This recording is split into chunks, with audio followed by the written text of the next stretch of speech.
Европын комисс Орос улбаны улсын битүүмжилсэн хөрөнгөөс 105 тэрбум еврог Украинд зориулан ашиглах санал гаргажээ.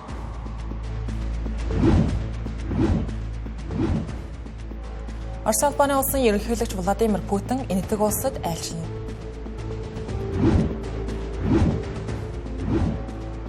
Израиль болон Ливан улсын засгийн газрууд 40 жилийн дараа шууд яриа хэлэлцээ хийж байна.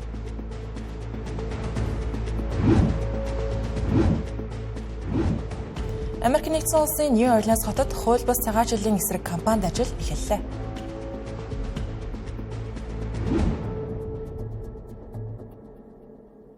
Оройн дөрөв үзэгчтэй Тэнгэр телевизийн гадаад мэдээний хөтөлбөр та бүхэнд одоо хүрч байна.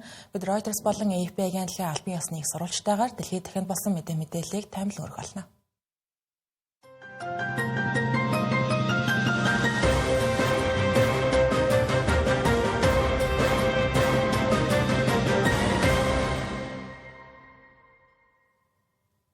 За өнөөдөр Европын комисс Украиныг дэмжих урт хугацааны санхүүжилтийн шинэ механизмыг санал болголоо. За ингэхдээ Оросын эсрэг 20 арга хэмжээний хүрээнд дайн эхэлсэн үеэс хойш Европын холбооны банк санхүүгийн системүүдэд битүүмжлэгдсэн Оросын хөрөнгийг ашиглах, за эсвэл олон улсын санхүүгийн зах зээлээс зээл босгох замаар 90 тэрбум еврогийн санхүүжилт бүрдүүлэх саналыг дэвшүүлсэн байна. За энэ хооронд Америк нэгдсэн улсын тусгай төлөөлөгч Стив Витков маргааш Флорида мужийн Майами хотод Украины үндэсний аюулгүй байдлын зөвлөлийн тэргүүн Рустем Умеровт уулзах талаар цагаан ортноос өнөөдөр баталж байгаа юм. За энэхүү уулзалт нь Стив Витков Орос улбаны улсын ерөнхийлөгч Владимир Путинтэй өчигдөр Москва хотод бараг 5 цаг ярилцсаны дараа болж байгаа гэдгийг анхаарах хэрэгтэй. Кремлийн мэдээлснээр энэхүү уулзалт Украинд дайныг зогсоох асуудлаар ямар нэгэн буулт тохиролцоонд хүрээгүй гэсэн байна. За энэхүү Америк, Украин, Оросын дунд дайныг зогсоох яриа хэлэлцээ дасралтгүй үргэлжилж байхад Европын комисс Оросын битүүмжлэгдсэн хөрөнгийг Украинд хөрөнгө оруулалт хийхэд ашиглах санал гаргаж байна гэдэг нь нөхцөл байдал яаж эргэж магадгүй учраас ямар ч нөхцөлд Европын холбооны удирдлагууд Украины талд байна гэдгийг харуулах зорилготой үйлдэлээ гэж хэлж болохоор байгаа юм. За Европын комиссийн саналын талаарх дэлгэрэнгүй мэдээллийг цааш танилцуулъя. Зарласан энэхүү санал нь 2026-аас 2027 оны хооронд Украинд тусламж үзүүлэх, хөрөнгө оруулахад хэрэглэж болох хоёр сонголт бүхий санал байна. Эхнийх нь хувийн сектор дахь хөрөнгийн зах зээлээс босгох Европын холбооны шууд зээл, хоёр дахь нь буюу комиссийн илүүтэй үзэж байгаа санал болох нөхөн төлбөрийн зээл. Энэ Европын холбооны улс орнуудад битүүмжлэгдсэн Оросын хөрөнгийг баталгаанд ашиглан зээлийн их үүсвэр бий болгох гэсэн утгатай юм. Комиссийн зүгээс хэвлэлийн мэдээлэлдээ энэхүү санаачилж байгаа төсөл нь Украины тусгаар тогтноол төрийн үйл ажиллагааг хамгаалахаас гадна Европын аюулгүй байдлын стратегийн хөрөнгө оруулалт болохын зэрэгцээ шудраг урт хугацааны их тайвныг байгуулах хүчин чармайлтыг дэмжих зорилготой гэж тодорхойлсон байна. Мөн комиссийн ерөнхийлөгч Урсула фон дер Лайен энэхүү санхүүжилт нь Украинд өөрийгөө хамгаалах энхийн хэрэгцээг илүү хүчтэй байр сууриас өргөжлүүлэх боломжийг олгоно гэж үзсэн байна. Мөн тэрээр цаашдаа Европын холбоо эх 2 жилд Украины нийт санхүүжилтийн хэрэгцээний 3/2-ыг нь гаргахаар төлөвлөж байгаа юм байна. Үлдсэн хэсгийг бусад улс орнуудын түншүүд гаргах ёстой гэж үзсэн байна. Гэхдээ Европын холбооны зарцаасан Оросын хөрөнгийн дийлэнх нь Брюссельд хадгалагдсан байдаг тул энэ төлөвлөгөөнд Бельги улс онцгой байр суурьтай гэж хэлж болно. Энэ асуудлаар Бельгийн гадаад хэргийн сайд Максим Прево мэдээлэл хийж хууль эрхцэн үүднээс үүсэж болзошгүй эрсдлүүд байгаа гэдгийг анхааруулсан байна. Бельги улс нь Оросын зарцаасан хөрөнгийг зээлийн баталгаанд ашиглах нь ирээдүйд Оросын талаас хууль эрхцэн хувьд маргаан эхлүүлэхэд тэр нь олон жилээр үргэлжлэхэд хүргэж болзошгүй гэж болгоомжилж байгаа юм байна. Европын комиссийн саналыг 27 гишүүний 15 дэмжих юм бол урагшлах боломжтой. Зарим олон улсаас зээлийн санхүүжилт босох нөгөө хувилбар нь Европын холбооны бүх гишүүдийн нэгэн дугаар зөвшөөрөхийг шаардна. Энэ Украинд үзүүлэх санхүүжилтийг удаадараа эсэргүүцэж ирсэн Унгар, Словак зэрэг орнуудаас болж хэрэгжихэд хүндрэлтэй байж магадгүй. Оросын эрх баригчид Европын холбоо зарцаасан хөрөнгийг ашиглахыг хулгай гэж үздэг. Хувийн секторын банкудаас эхлээд үртэл. Тухайлбал Оросын нэгэн банкны тэргүүн Андре Костн энэхүү санаачлах хэрэгжих юм бол 50 жилийн хугацаатай шүүхийн маргаан эхэлж болзошгүй гэж анхааруулсан байна. Зарим нөгөө талд Урсула фон дер Лайен Америк нэгдсэн улсын сангийн сайд Скотт Бессент энэхүү нөхөн төлбөрийн зээлийн санаачилгыг эргээр хүлээж авсан гэдгийг мэдээлсэн байна. Гэхдээ цагаан ортноос хараахан баталсан мэдээлэл хийгээг байна. Орос улбаны улсын ерөнхийлөгч Владимир Путиний энэтхэг улс дахь айлчлал өнөөдрөөс эхэлж байна. Энэхүү айлчлал нь Украины дан эхэлснээс хойш Владимир Путиний энэтхэг улсад хийж байгаа анхны айлчлал байгаа. Мөн Америк нэгдсэн улс болон энэтхэгийн харилцаа хурцдаж байгаа үед болж байгаа гэдгийг дурдхан зүйт. Тодорхойлох юм бол Америк нэгдсэн улсын зүгээс Украины дан өрнөж эхэлсэн цагаас хойш энэтхэг улс Оросын түүхийн нефтийн импортыг эрс нэмэгдүүлсэнтэй холбогдуулан энэтхэг улсад эдийн засгийн 20 арга хэмжээ авна гэж ээлж тод анхааруулгыг өгөөд байсан. Энэ өөрөө энэтхэгийн олон 10 жил баримталсан барууны орнууд болон Оросын хоорондын тэнцвэрээ хадгалах бодлогыг чамгүй ганхуулсан хэрэг болж байгаа юм. 1947 онд тусгаар тогтнолоо сэргээснээс хойш энэтхэг улс нь айлч их гүрний албан ёсны эвсэлд хамаарахгүй байхыг хичээж ирсэн. Ялангуяа хүйтэн дайны үед энэхүү эвсэлд үл нэгдэх байр суурь баримталсан ч бодит байдал дээр 1960 оноос 1990 оны хүртэл зөвлөлт холбоот улстай илүү ойрцсон гэж улс төр шинжээчид үздэг. Харин хүйтэн дайнаас хойш Америк нэгдсэн улстай стратегийн түншлэлийг гүнзгийрүүлсэн ч Орос улбаны улстай уламжлалт сайн харилцаагаа хадгалахыг хичээж ирсэн байдаг. Гэвч Украин дахь дайн энэ тэнцвэрийг шалгаж байгаа нь бол мэдээж. Тиймдээ энэ удаагийн Владимир Путиний айлчлал Нарендра Моди хэрхэн хоёр талын харилцааг орхигдуулахгүй тэнцвэржүүлж чадахыг шалгасан хэрэг болж байгаа юм. Айлчлалын хуваарийг харах юм бол Владимир Путин өнөөдөр Нью-Дели хотод газарт магцаа ерөнхий сайд Нарендра Модигийн өргөөнд цоог барина.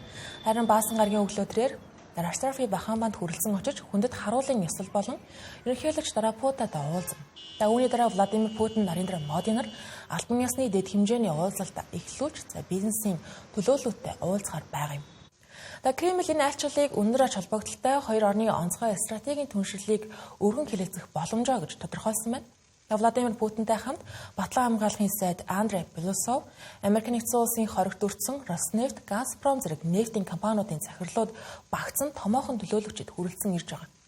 Энэхүү айлчлалын үеэр Владимир Путин энэтхгээс худалдан авч байгаа зэр зэвсгийн хэмжээгээ нэмэх хүсэл тавьж магадгүй. Мөн ийм машин техник, хөдөө аж ахуйн бүтээгдэхүүний худалдааг тэлэх асуудал яригдах төлөвтэй байна. Хоёр орны худалдааны төлөв байдлыг харвал 2022 оноос хойш хоёр талын худалдаа 10 тэрбум доллароос 69 тэрбум долларт хүртэл огцом өссөн байгаа нь голдуу нефтийн худалдаатай холбоотой байна. Энэтхэг улс нь 2022 оноос хойш Оросын нефтийн хоёр дахь том худалдан авагч улс болсон. Импорт нь 2250% өсөж, Оросын газрын тосны эзлэх хувийг 1%-аас 40% болгосон байдаг. Барууны орнууд Оросын нефтийг хязгаарлаж байхад ийхүү энэтхэг улс Орос улстай нефтийн худалдааг огцом нэмэгдүүлсэн гэсэн үг. Дашин дуртахад энэтхэг Орос хоёр улсын энэ жил онцлогтой стратегийн түншлэлийн 25 жилийн ойгоо тэмдэглэж байгаад 2000 оноос хойш жил бүр хоёр тал ээлжин дээд хэмжээний уулзалтуудыг улсуудад хийдэг байсан боловч 2022 онд буюу Украины дан эхлэх үед Моди Москва руу яваагүй дээд хэмжээний уулзалт хойшлогдсон байдаг лээ.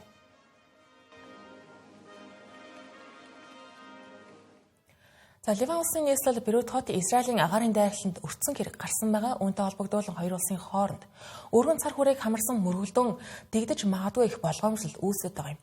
Тэгвэл өнөөдөр Ливан болон Израиль улсын засгийн газрын төлөөлөгч нар Накура хотод Америк нэгдсэн улсын санаачилсан гал зогсоох гэрээний хэлэлцээрийн үеэр 40 гаруй жилийн дараа анхудаага шууд уулзалт хийсэн байгаа энэ юм. Энэхүү хоёр улсыг заагалдаг хилийг цэнхэр шугам гэж дууддаг. Харин уг хилийн дагуу үүсэж байгаа хурцдмал байдлыг намжаах зорилготойгоор энэ уулзалт болсон байгаа юм. Ливан улсын ерөнхий сайд Нафам Салам энэхүү уулзалтыг тайлбарлахдаа инхийн хэлэлцээр бишээ гэдгийг дахин онцолж яасан. Ливан улсын зүгээс энэ тэргүүнд тавьж байгаа зорилго бол хил орчмын хурцдмал байдлыг намжаах, Ливан улсын барьцаалагдсан энгийн ирээдүйг суллуулах, Израилийн цэргүүдийг Ливаны нутаг дэвсгэрээс бүр мөсөн гаргах зорилготойгоор оролцсон болохоор хэлж байгаа юм.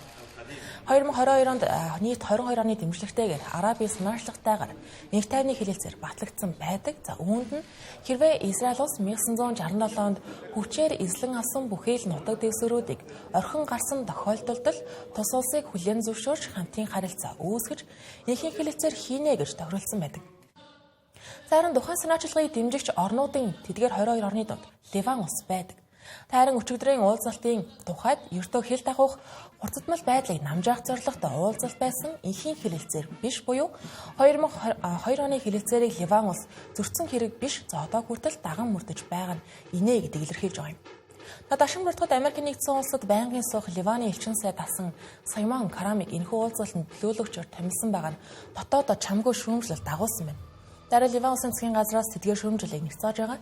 Уулзалтын үр дүнд Ливан улсын засгийн газрын зүгээс Хезболла бүлэглэлийг ямар нэгэн байдлаар ахин зэвсэглэж дайралт хийх гэсэн оролдлогыг шалгах комиссийг бүрэн дайжлахад бэлэн гэдгээ мэдэгдсэн байна. Гэхдээ Хезболла бүлэглэлийн зүгээс зэвсэг хураах тушаал гарах юм бол дагаж мөрдөхгүй болохоо хэлсэн. Өгөр эсэргүүцэл илэрхийлсэн баг. Дараа Ливан улсын засгийн газраас Израилийн сүүлийн үед гаргасан үйлдэлүүд буцадмал байдал үүсэх аюултайг хүлээн зөвшөөрсөн ч гэлээ Ливан улс яасан ч ахин дайн болохыг дэмжихгүй хүлээн зөвшөөрөхгүй гэдгийг тодорхой хэлсэн байгаа юм а. Дараагийн бас мэдээ. За Америк нэгдсэн улсын ерөнхийлөгч Дональд Трампын засаглага өчигдрөөс эхлэн Нью Орлеанс болон Миннеаполис хотуудад цагаач иргэдийн бичиг баримтыг шалгах, хууль бус цагаачдыг олж тогтоох, зөрчилтэй цагаачдыг албан нутаг буцаах зэрэг хууль бус цагаачлалын эсрэг кампанит ажлыг эхлүүлсэн байна. Гэхдээ эдгээр хотуудын иргэдийн аюулгүй байдлыг хангах үүднээс гэмт хэргийн бүртгэлтэй цагаачдыг онцлон шалгаж байгаа гэсэн тайлбарыг өгсөн байна. Энэ нөр Америк нэгдсэн улсын баруун Виржиниа мужийн үндэсний гвардийн 2 цэрэг рүү зэвсгэлсэн цагаач этгээд халдаж нэг цэрэг амнасаа алдсан хэрэг гарсантай холбоотой байж магадгүй. Энэ хэргийн давуу шүүх шатны байгууллагууд ажиллаж байгаа одоогийн байдлаар эсгэлэгдэн шийдэгдэг байна. Дональд Трампын хувьд хууль бус цагаачлалын эсрэг бодлогыг чангатах шаардлагатайг харуулсан үйл явдал боллоо гэж энэхүү хэргийг үзэж байгаа гэдгийг нээлттэй хэлсэн. Гэхдээ эдгээртээ зэрэгцэн Нью Орлеанс болон Миннеаполис хотод ингэж цагаачлалын эсрэг кампанит ажлыг эрчимжүүлж байгаа нь улс төрийн маргааны мөн дагуулж байгаа. Учир нь энэ хоёр хотын зарагч нар хоёулаа ардчилсан намаас сонгогдсон хүмүүс. Ардчилсан намынхан болон хүний эрхийн активистууд Дональд Трампын цацаграгааг ардчилсан намынхны удирддаг муж хотуудыг зориудаар онилон хатуу чанга бодлого хэрэгжүүлж байна гэж шүүмжилж байгаа юм. Харин дотоод хэргийн аюулгүй байдлын яамны зүгээс эдгээр хот дох онцлогдсон шалгагдж байгаа цагаачдын дунд орон гэрийн хадлага, зэвсэгт дээрэм, машины хулгай, хүчингийн хэрэгт нэр холбогдсон хүмүүс байна гэдгийг хэлж байгаа юм. Нөгөө тал Луизиана мужийн захирагч Джефф Ландри тус хотод гэмт хэргийн түвшин бага гэдгийг хэлж байна. Гэхдээ холбооны засгийн газрын үйл ажиллагааг дэмжиж хамтарч ажиллагаа хэлсэн байгаа юм. Миннеаполис хотын тухайд мөн цагаач иргэдийн бичиг баримтыг шалгаж эхэлсэн байна. Энэ хотод Сомали улсаас ирсэн цагаачид олноор байдаг. Энэхүү хотод хяналт шалгалт хийж байгаа нь ерөнхийлөгч Дональд Трампын Конгрессийн гишүүн Илхан Омарын болон Сомали цагаачдын тухай маргаан байгуулсан мэдээлэлтэй холбоотой байж болно. Одоогийн байдлаар Дональд Трампын засаглагаанаас нийтдээ 19 орноос Америк руу цаашид цагааж хүлээн авахгүй гэдгийг зарласан донд Сомали улс багтаж байгаа юм.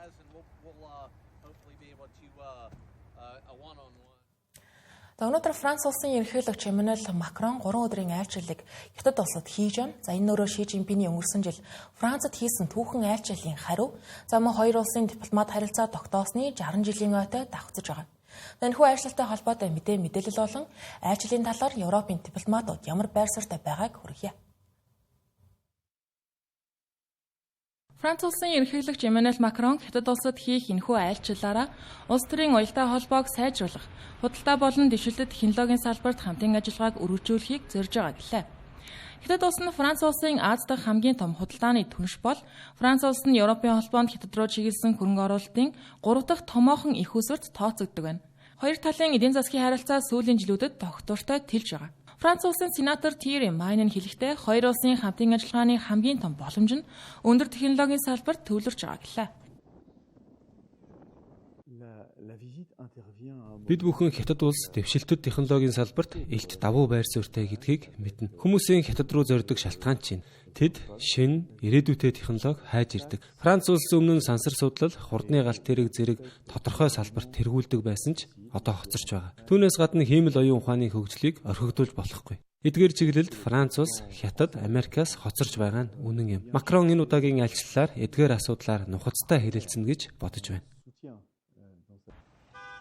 Харин Польш улсын ерөнхий сайдын орлогч асан Гжегорж Клотко CGTN-д өгсөн ярилцлагада Эммануэль Макроны айлчлал нь зөвхөн хоёр талын харилцаанд төдийгүй Хятад Европын холбооны харилцаанд чухал түлхэц өгнө гэдгийг онцолж байна. Энэ айлчлал үнэхээр шийдвэрлэх ач холбогдолтой юм. Би түүний өмнөх айлчлалыг маш тод санаж байгаа. Тухайн үед Эммануэль Макрон Ши Жинпинтэй уулзаж байсан. Тэр айлчлал Франц, Хятадын хоёр талын харилцаанд төдийгүй Европын холбоо Хятадын харилцаанд урагшлах түлхэц болж өгсөн. Харин энэ удаагийн айлчлалын хэмжээ, ач холбогдол тэр үедээ яг ижил гэж би харж байгаа. Тиймээс айлчлалаас сайн мэдээ гарна гэж найдаж байна. Хятад Францын хамтын ажиллагааг гүнзгийрүүлэх нь Европын холбоо болон Хятадын харилцаанд ч чухал ач холбогдолтой юм. Хятадын өмнөд баруун нутгийн Юньян мужийн ширэнгэн ой дундуур явах өндөр хүчтэй шугамын бүтээн байгуулалтанд хүнд даацын дронуудыг ашиглаж эхэлсэн байна. Энэ нөрөө ойн экосистемийг хамгаалах, дэд бүтцийн бүтээн байгууламжтай холбоотой эвдрэл сүйтгэлийг бууруулах зорилготой арга хэмжээ гэгдэж байна. Бүс ба зам санаачлагын хүрээнд хэрэгжиж байгаа гол эрчим хүчний хамтын ажиллагааны төслүүдийн нэг болох Хятад Лаосын 500 кВт-ийн холболтын шугамыг байгуулахад энэхүү хүнд даацын дронуудыг ашиглаж байна. Шугамын хятадын хэсэг өтгөн ойгоор дайран өнгөрдөг бөгөөд уламжлалт аргаар техник тээвэрлэх нь байгаль орчинд томоохон нөлөө үзүүлэх эрсдэлтэй байв. Иймээс инженерүүд шин шийдэл болгон 4 дроноор хамт өргөх технологи нэвтрүүлжээ. Ингэснээр нэг бүрэн 600 кг хүртэлх жинтэй цамхгийн эд ангиудыг наривчлсан байрлалд зөөвөрлөх боломжтой болсон байна. Үүний зэрэгцээ 30 гаруй төрлийн дрон болон 2 нисэг тэрэг ашиглан цуваа бүрдүүлж 1 тонн төхөх жинтэй эд ангигч гэсэн ачаалах хүчин чадалтай болсон байна. Эдгээр шинжилгээний үр дүнд өнөөдрийн байдлаар 255 дамжуулах цамхгийн суурийг тавьж дууссан ба нийт цэгийн 88% нь ямар ч шин зам гаргахгүйгээр хурж очиж ажилласан байгаа юм. Юньяны захиргааны дамжуулалт дэд станцын байрлагын компани удирдлагуудын мэдээлснээр 15 датлаг бүхий кабель зам тавихын оронд түр ашиглах газрын хэмжээг 80,000 м2-аар бууруулж 30,000 гаруй мод огтлох шаардлагаас зайлс хийсэн гэж байна. Хятад Лаосын 500 кВт-ийн холболтын шугамд Лаосын Удамсай мужийн Намо тосгоноос Хятадын Юньян дахь Шишван-Бана хүртэл 183.5 км үргэлжилдэг 2026 онд ашиглалтанд орох төлөвтэй байгаа юм. Шугам бүрэн ажиллагаанд орсноор хоёр улсын хооронд 1.5 сая кВт хүртэлх хоёр талын эрчим хүчний солилцоог хангахын зэрэгцээ жил бүр 3 тэрбум кВт цаг эрчим хүч дамжуулах боломжийг бүрдүүлэх юм байна. Урьдчилан та бүхэнд би зарим мэдээллийг давчаар багслан мэдээлж болно. Өмнөд Солонгос улсын прокурорууд тэргүүн хатагтай асан Ким Гёнхийг авилгын хэрэгээр нийт 15 жилийн хориг ялгааны хүсэлтэд гаргажээ. Тэр улс төрийн хандивын хуулийг зөрчсөн, хувьцааны үнийг хууль бусаар ашиглах схемд оролцсон, мөн нэгдлийн сүмээс хахуул авсан гэх зэрэг олон хэрэгээр буруутгагдж байгаа. Энэхүү хэрэг нь ерөнхийлөгч асан Юн Сукёолын өнгөрсөн жилийн цэргийн дэглэм тогтоох оролдлоготой холбоотой өргөн хүрээний мөрдөн шалгалтын хүрээнд болж байгаа юм. Шүүхийн шийдвэрийг ирэх 1-р сарын 28-нд танилцуулах ба шүүх хурлын сүүлчийн хэлэлцүүлэг цэргийн дэглэмийн оролдлогыг яг 1 жилийн ойтой давхцсан болжээ. Турк улсын эрчим хүчний сайд хар тэнгисийн хэрэг орчмын танкер руу чиглэсэн давталгаануудтай холбогдуулан Орос-Украин улсын эрх баригчдад хандан эрчим хүчний дэд бүтцийн аюулгүй байдлыг дайн байлдаанд татан оролцуулахгүй байхыг шаардлаа. Турк улс нь НАТОгийн гишүүн улс боловч Орос-Украин аль алинтай нь харилцаагаа хадгалж байгаа улс тул Туркийн эрэг орчмын хөлгүүдийг чиглэсэн халдлагуудыг хүлээн зөвшөөрөхгүй хэмээн аль аль талд нь анхаарал өгч байгаа нь инэллээ. Хятад улсын дарга Ши Жинпинг Франц улсын ерөнхийлөгч Эммануэль Макронтой Бээжинд хийсэн уулзалтын дараах хэвлэлийн баг хурал дээр Хятад улс палестинчуудын хүнд нөхцөлийг бууруулахад зориулж 700 сая юаний тусламж олгохоор болсон гэдгээ зарлалаа. Олон улсын хүмүүлийн байгууллагуудын мэдээлснээр гал зогсоосноос хойш Газад нөхцөл байдал хурцдмал хിവэрэ байгаа. Газын зориулсан эрүүл мэндийн яам болон нэгдсэн үндэсний байгууллагын мэдээллээр энэ хугацаанд 347 палестины хүн амь өргөдөж 889 хүн ширхтаад байгаа.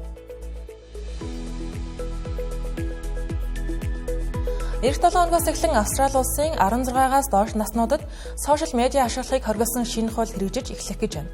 Үүнтэй холбогдуулан Meta компани Instagram, Facebook, Threads платформ дээрх бага насны хүүхдүүдийн хаягийг хааж эхэллээ. Энэхүү хуулийг дагаж дэлхийд дахин томоохон цахим платформын компаниудын хяналтгүй үйл ажиллагааг хязгаарлах шинэ давлгаа өрнөнө гэж Австралийн цахим аюулгүй байдлын байгууллага үзэж байна.